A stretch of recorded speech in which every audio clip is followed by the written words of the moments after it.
Pahunan sinia di Juds. Ayan guys, imamarinate ko yan ang chicken. Sabay ko mahal na papula. Pamilya.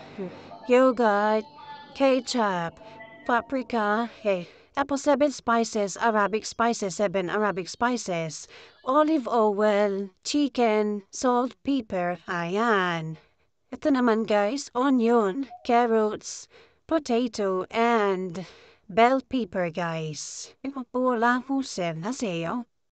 Guys, minix ko na guys, yogurt, ketchup, cardamom, cumin powder, black pepper powder, curry powder, salt, olive oil, paprika. Ayan guys.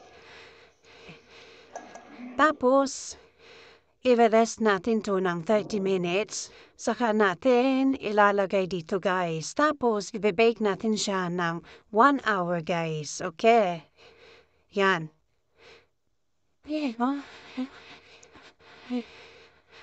Sayang guys, i-blender natin to. 2 small tomato. Ayan. Maggi cubes and 200 ml ng tubig. I-blender natin siya guys. And lalagay ko dito sa blender. Yan.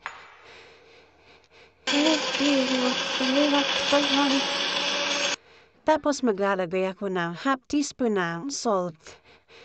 Since naglagay naman ako kanina sa minarinate ko manok. Kaya 1/2 teaspoon na lang na salt.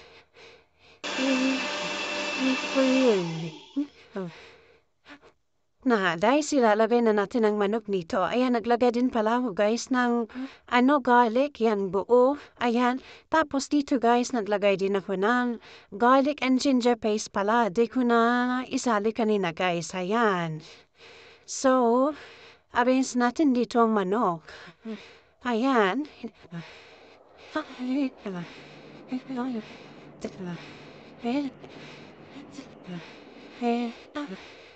Kami na guys.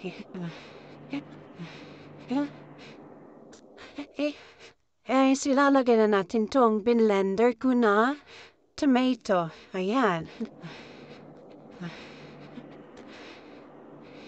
Ganyan lang kasimple guys. Ayan. Na guys, kumukulo na guys. Guys, ang zinia di Juds na ginawa po kanina guys. Luto na siya guys. Pwede na namin kainin. Ayan.